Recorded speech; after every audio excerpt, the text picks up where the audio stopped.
Hey guys, you're Key and I'm back with another video, and today we're gonna be talking about Monday Night Raw. So first off, Raw started off with a freaking bang, and that set the tone of everything that went down, and I was seated for it all. Like, first off, it started off with Jey Uso calling out Jimmy Uso, which I expected it to be Braun Breaker, because the advertisement basically said that, what is Jey Uso gonna say for losing his Intercontinental belt? But at the same time, I'm glad it was not him, because Jey has a lot of things going on right now, and honestly, the whole IC championship, that whole conversation, that needs to happen when he does not have a group of men coming after him, or people trying to persuade him to be doing what they want him to do. Like, he needs to have himself a clear ground so everything is clean and gets down to business, because Jey been getting screwed over for like the past year, been getting screwed over. So what he needs is to have a good moment and the right moment to be able to try to get his belt back. Now, I'm gonna get into all the backstage segments a little bit to the end, but I am excited, man. I'm not one of those people that think that just because the Usos are a tag, or they're back together, not a tag, but just because they're back together means that they can't have their own solo career, because Jey said it. They know who we are now. It doesn't matter if they decide to run it up as a tag again, because they're still Jey Uso and Jimmy Uso. Just like they've always been, but now for real to the crowd, that's who they are. So I don't think there's anything they can do to take away from the work both of them has put in to make their own individual characters. Now, the next match was Sheamus versus Ludwig, which was something that's been building up to happen, and those men, they be getting down with it. And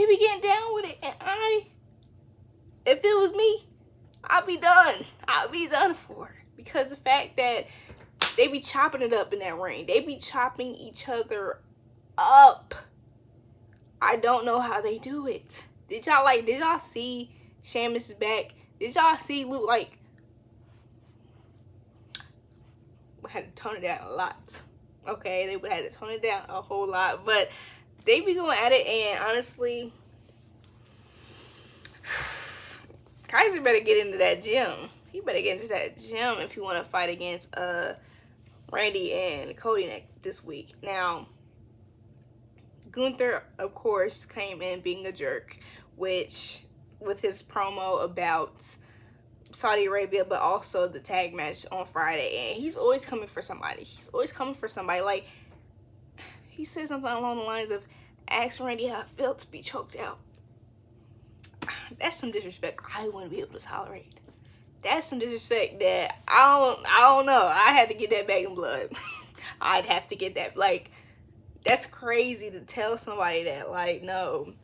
Now, I do not have a problem with Rhea Ripley's promos, because although people are saying she's saying the same thing, she's not necessarily saying the same thing, but it is along the same lines, because it's the same story she's in. There's nothing has really progressed to the point where she can say, add on something different. Like, there's nothing that has progressed to where it's something different. So why would she say something that doesn't go along with the story? Okay, y'all just finding reasons not to like her. Y'all just finding reasons, and you can like Liv and dislike Rhea as characters. Y'all can dislike it, but I'm just saying. Now, Zelina Vega had a match between Ivy Nile and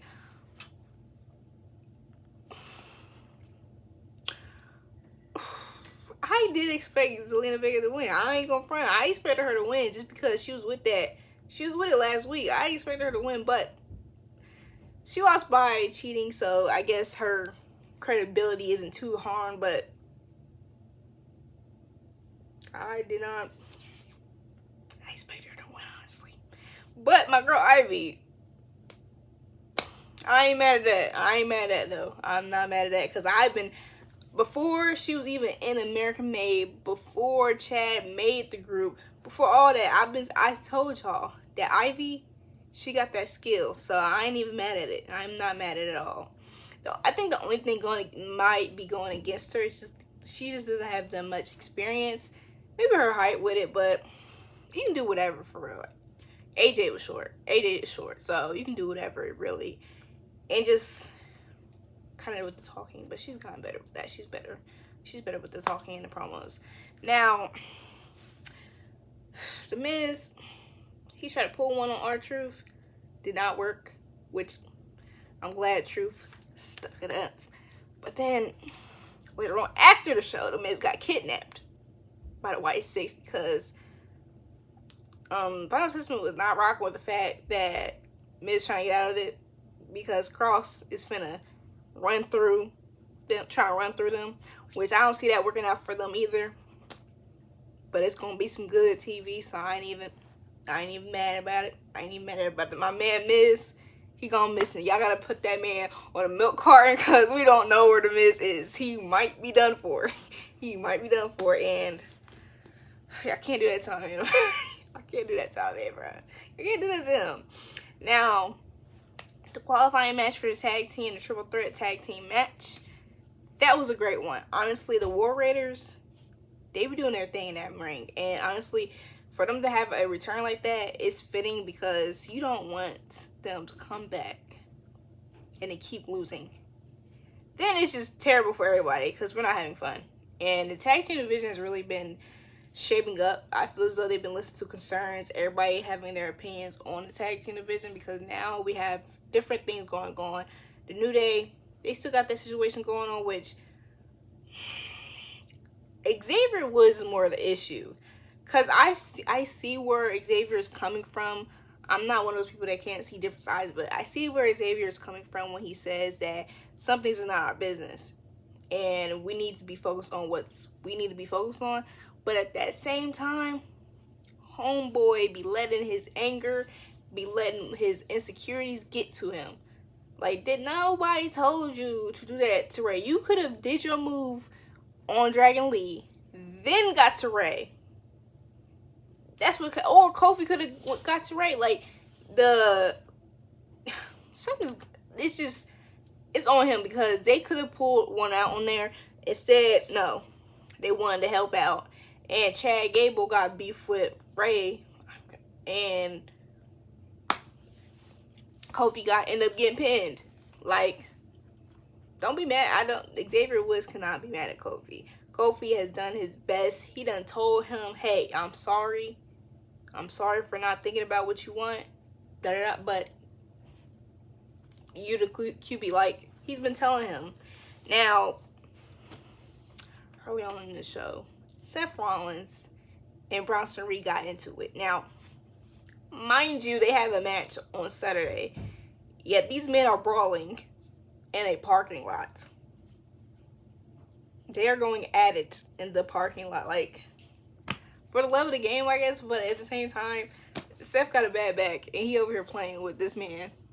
He's over playing with this man. This man has tsunami'd somebody in a car in the parking lot. And you wanted to go in the parking lot to settle your differences.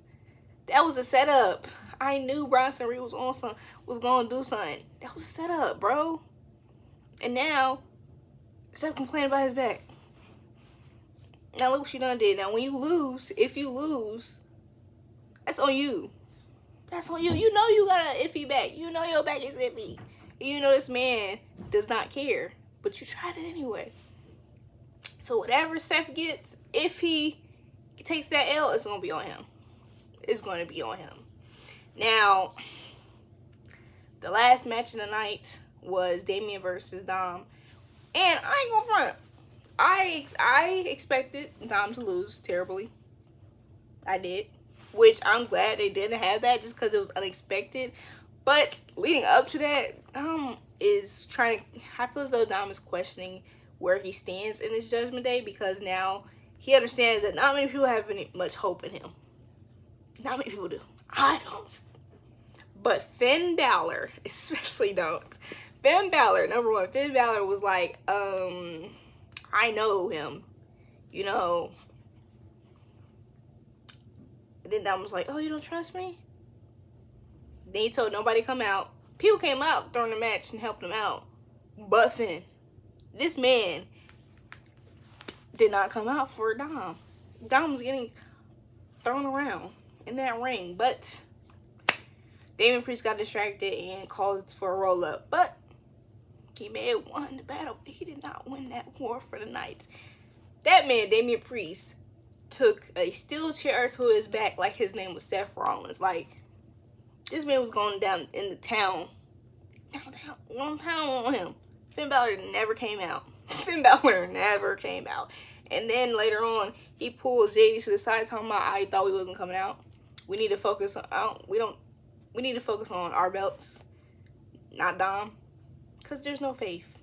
There's no faith in Dom. And especially because Finn wanted that position. He wanted to fight Gunther. He wanted to fight Damian. But never got the opportunity to.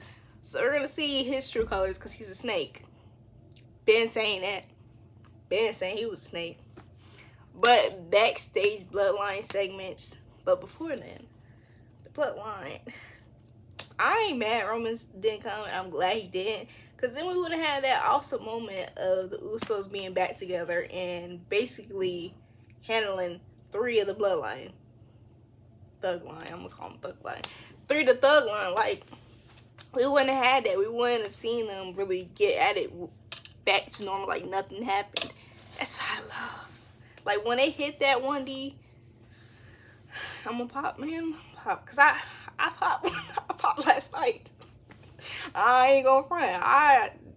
I'm just so excited for Friday because the Bloodline doesn't disappoint. If anything, the Bloodline acted like Raw was SmackDown. They handled that show for real. But Jimmy and Jay come across to Sammy, and Sammy basically wants to only talk to Jay. He ain't trying to get into nothing with Jimmy, and says, "Why are you doing this?" Paraphrase. Why are you doing this? You don't have to do this. I don't understand why you're doing this. After everything they've done to you, and now you're our own man. Why do you want to do this? I don't understand. Jay like, it's because you're not family. That's why. And I ain't gonna lie, he could have said it better, but at the same time, the point still stands. Sammy has accepted KO after KO done betrayed that man. KO is not a friend you can really trust sometimes, and Sammy has trusted him. And mind you, Sammy's the one who begged for the Bloodline anyway. He begs to be in the Bloodline. Like, begged to be in the Bloodline. Go look back at the story. So, he acts like such a victim. And yeah, he is a victim. But he walked into this. Jay didn't walk into it. He was born in it. Had to be in it. So, it's understandable. It's blood. It don't mean that Roman or Jimmy can do whatever they want to Jay. And I understand that aspect. But Jimmy and Jay already squashed their issues. Jay said at WrestleMania, after this, we good. We can go back to being the Usos. He said that. So, a twin is going to get back with a twin. I'm just saying, like, to expect a twin not to go back to their twin is crazy. After Jay done said he wanted to be cool again. He said he wanted to run with him again. He said that. The only person where I could have been like, hey, hold up, is with Roman. I think Roman should really apologize to Jay. He should apologize to Jay and Jimmy and Solo. But he didn't really do nothing Solo. But he should apologize or something like an apology. Now, Jimmy decides, let me go see what Sammy's talking about. And Sammy's caught talking to Solo. Now, that don't make sense because, to me, I don't think that makes sense because Sammy was not trying to talk to Jimmy, but you trying to talk to Solo. And Solo's about to swing on you whenever Roman said bye. But Jimmy was on your team. Jimmy was the only one that was on your team at first. That's all I'm saying. But this Raw has really shaped up to be something that I am very excited for Friday and Saturday. They didn't miss this week. So if y'all ain't get a chance to watch it, I suggest you watch it. It's really just kind of like, dang, the missing third hour is not doing the women's division any favors. I will say that. I am going to say that, actually. That's not doing the women any favors, because Raw ain't used to that. SmackDown, they are able to, I don't know how they got the formula, but they have a formula where both women and the men are kind of equally got their own stuff going on during certain times. Of course, the men kind of outweigh the women, but it's kind of more so on the same level. But let me know how you guys feel about Raw. Let me know how y'all feel about, should Jay have accepted Jimmy's apology, so to speak, and say we're back together, or nah, should he just let him hang in? But let me know how you guys feel. Thank you for watching. Please like, comment, share, and subscribe. Don't forget to turn on your post notifications. Bye.